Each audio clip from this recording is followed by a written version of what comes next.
지난해 국회에서 야당 주도로 통과됐다가 대통령의 거부권으로 무산됐던 간호법이 다시 화두로 떠올랐습니다. 의료 공백이 장기화하면서 오히려 대통령실을 중심으로 다시 검토가 이루어지고 있는 건데요. 민주당까지 화답하면서 논의가 급물살을 타고 있습니다. 당시 추진됐던 간호법은 무엇이었고 또 어떤 부분이 쟁점이었는지까지 살펴보겠습니다. 찬성 179인 기권이인으로서 간호법안 대안에 대한 수정안은 가결되었음을 선포합니다.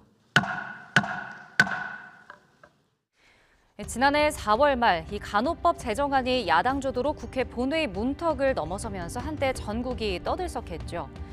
당시 통과된 간호법의 골자는 간호사를 비롯한 직역의 업무를 명확히 하고 처우 개선을 위해 국가 책무를 규정하는 내용이었습니다.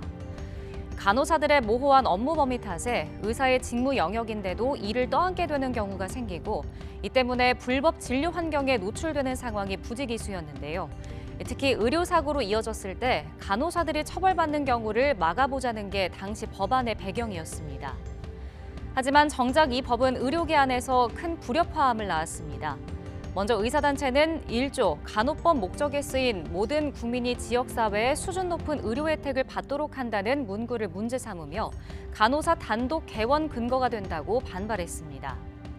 또 임상병리사들을 비롯한 다른 보건직군들은 업무 범위 침해 가능성을 언급하며 반대 목소리를 높였습니다. 이 때문에 당시 윤 대통령은 간호법이 직역 갈등을 부추긴다며 제2요구, 즉 거부권을 행사했습니다. 국민 건강은 그 어느 것과도 바꿀 수 없는 것입니다. 정치, 외교도 경제, 산업, 정책도 모두 국민 건강 앞에서는 후순위입니다. 그런데 이렇게 무산됐던 간호법이 다시 대통령실을 중심으로 검토되고 있습니다. 의료 공백이 장기화하면서 간호사들이 이를 메울 수밖에 없는 상황이 생겼기 때문인데요. 최근 시범사업 형태로 이미 PA 간호사들을 중심으로 업무를 명확히 하는 지침이 시행되고 있는데 이를 법으로 명시하려는 움직임이 일고 있는 겁니다.